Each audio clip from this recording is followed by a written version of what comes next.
The protocol paradox. The Galactic Assembly had catalogued thousands of species across the known universe, each with their own peculiarities.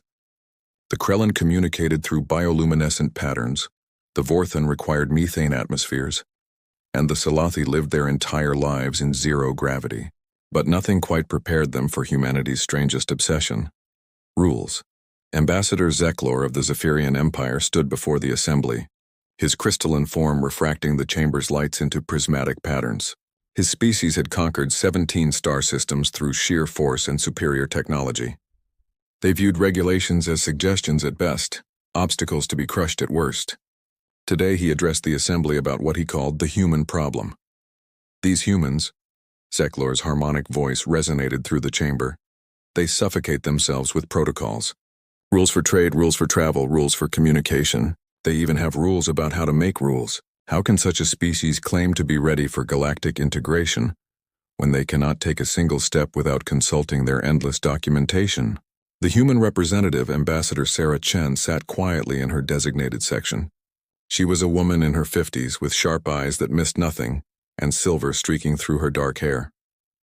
She made notes on her tablet, saying nothing as other species murmured their agreement with Zeklor's assessment.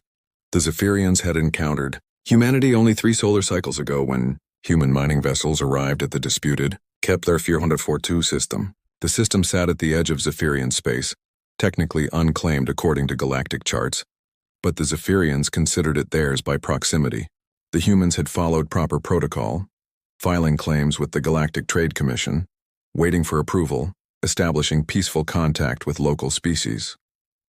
The Zephyrians simply moved in and took what they wanted. That first confrontation should have been a massacre. 3 Zephyrian warships against a small human mining fleet. But something unexpected happened. The human vessels didn't fight. Instead, they transmitted something that made the Zephyrian commanders pause. A complete legal document outlining 17 different galactic violations the Zephyrians were committing, with subsections and addendums for each. While the Zephyrians laughed at this response, the humans quietly withdrew. But they didn't forget. Within days, every Zephyrian trade route found itself tangled in bureaucratic red tape. Supply requests were lost in processing. Diplomatic pouches were delayed due to regulatory review. The Zephyrians discovered that humans didn't just follow rules. They had somehow become the unofficial administrators of half the galaxy's bureaucratic systems. Captain Marcus Webb of the mining vessel Perseverance had been there during that first encounter. He remembered watching the Zephyrian ships on his screen, weapons charged, ready to obliterate his small fleet. His crew had wanted to fight, but Marcus knew better.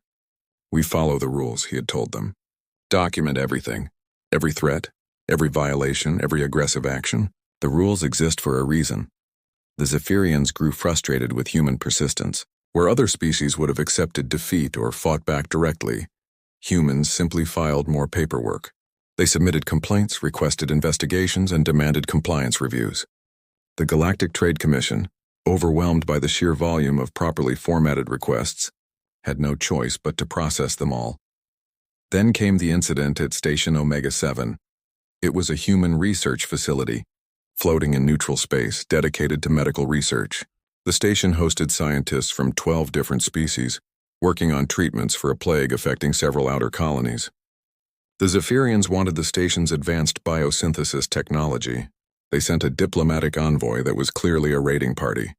The station commander, Dr. James Liu, met them at the airlock.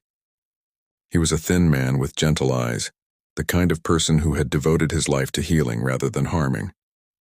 He held a tablet in his hand. "Welcome to Omega-7, he said calmly. "Before you proceed, I need to inform you that this station operates under Protocol 7 of the Humanitarian Space Charter.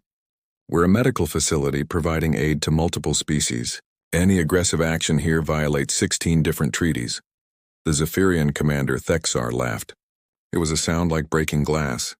"Your rules mean nothing to us, human. Stand aside." Dr. Liu didn't move. "I'm afraid I can't do that. You see, we have rules about that too." He tapped his tablet, and every screen in the station displayed the same message. "Protocol 7 active. All data secured. Awaiting authorization." The Zephyrians pushed past him, but found every door sealed, every computer locked, every piece of equipment shut down. The entire station had entered what humans called regulatory lockdown. The only way to access anything would be to follow proper procedures, fill out the correct forms, and wait for approval from Earth Central Command. Thexer grabbed Dr. Liu by the throat. "Open it now!" Dr. Liu, even while choking, managed to speak. "Can't break protocol. Rules exist and for everyone's protection." The Zephyrians left empty-handed, but not before causing significant damage to the station and injuring several staff members. They thought they had made their point. They were wrong. Ambassador Chen finally stood in the assembly chamber. Her voice was calm, measured, carrying the weight of careful consideration. The honorable representative from the Zephyrian Empire makes an interesting observation about human rules. Perhaps he's right. We do have many protocols. We have rules for war and rules for peace, rules for trade and rules for territory. We even have rules about what happens when someone breaks the rules. She paused, letting her words settle in the vast chamber. But here's what the Zephyrian Empire fails to understand. We don't create rules to restrict ourselves. We create them to restrict what we're capable of. Every rule humanity has written was born from a lesson learned, usually written in blood. We have rules about civilian casualties because we've seen what happens without them. We have protocols for first contact because we've made those mistakes before, on our own world, with our own people. The assembly grew quiet. Even Zekler's crystalline form seemed to dim slightly. 3 days ago, Chen continued, Zephyrian forces attacked one of our colony ships. The vessel was clearly marked as civilian, carrying families to a new settlement. 800 souls, including 300 children. The ship was following all protocols, broadcasting on all required frequencies, staying within designated shipping lanes. Her voice remained steady, but something in her eyes changed. The Zephyrians destroyed it anyway. They called it a demonstration of superiority. Gasps echoed through the chamber. Even species allied with the Zephyrians seemed shocked. "And so," Chen said, pulling up a holographic display, "I am here to inform this assembly that humanity is invoking Article 15 of our integration agreement. The one you all laughed at when we insisted on including it. The article that states if any species deliberately targets human civilians in an act of war, all our restrictions, all our protocols, all our rules of engagement become optional." The hologram showed a massive fleet, larger than anything the assembly had seen from humanity before. Ships of designs that hadn't been in any registry, weapons that weren't supposed to exist, technologies that humans had regulated themselves from using. "You see?" Chen's voice carried a weight that made even the synthetic atmospheres in the chamber feel heavy. "Our rules aren't chains. They're the cage we built to contain the monster we know we can become, and the Zephyrian Empire just picked the lock." When rules break, the transformation was unlike anything the galaxy had witnessed. Within 72 hours of Ambassador Chen's announcement, humanity underwent a change that historians would later call the unleashing. Every human colony, station, and ship received the same transmission from Earth. Protocol Black, all regulatory restrictions suspended. Protect and preserve. Admiral Catherine Storm stood on the bridge of the UES Retribution, a ship that shouldn't have existed. For 50 years it had waited in the space between spaces, in what humans called the void routes, patches of space-time that most species couldn't navigate without going mad. Humans had discovered they could not only survive there but thrive, their chaotic neural pattern somehow compatible with the impossible geometries of folded space. "All ships report ready," Admiral, her executive officer, Commander David Park, announced. Around the Retribution, 200 similar vessels materialized from the void, each one a testament to human engineering freed from self-imposed limitations. The Zephyrian Empire controlled 17 star systems with a fleet of 800 warships. They had never lost a military engagement in their 1,000-year history. Their crystalline bodies could survive in the vacuum of space. Their technology could harness the power of stars. Their weapons could crack moons. They believed themselves invincible. They were about to learn why humans had so many rules. The first lesson came at Zephyria Prime's outer defense perimeter. A single human ship, the UES Consequence, appeared in the middle of the Zephyrian formation. It was smaller than their capital ships. Unimpressive by galactic standards, the Zephyrian fleet commander, Supreme Marshal Kextor, ordered its immediate destruction. 30 ships fired simultaneously. The beams and projectiles should have vaporized the human vessel instantly. Instead, they hit nothing. The consequence had shifted out of phase with reality, existing in a state between dimensions. The weapons passed harmlessly through the space it occupied. Then the human ship responded. Captain Lisa Huang's voice broadcast across all frequencies. Zephyrian Fleet, you are in violation of human rules of engagement. As these rules are currently suspended, we are authorized to demonstrate why they existed. You have one opportunity to surrender. Kextor's response was to order another volley. This time the consequence didn't dodge. Instead, it released something humanity had banned themselves from using. A cascade virus. A weapon that didn't destroy ships but rewrote them at the molecular level. 3 Zephyrian vessels simply ceased to be what they were, their crystalline structures reorganizing into elaborate sculptures of impossible geometry. Their crews trapped within, unharmed but unable to act. That was a warning, Captain Huang transmitted. We have worse. The galaxy watched through long-range sensors and communication relays as humanity's hidden fleet emerged from the void at strategic points throughout Zephyrian space. They didn't attack planets or civilian targets. That was still a rule they chose to keep. Instead, they demonstrated capabilities that the galaxy thought impossible. At the industrial world of Zephyria 3, human ships deployed gravity bombs, devices that created localized black holes that lasted exactly 10 seconds, just long enough to swallow military installations while leaving nearby cities untouched. The precision was surgical, the message clear. We can destroy you whenever we choose. On the fortress moon of Thexari, humans deployed something even more terrifying: temporal mines. Sections of the military base aged 1,000 years in seconds. Others reversed in time too before they were built, and some loops existed in repeating moments.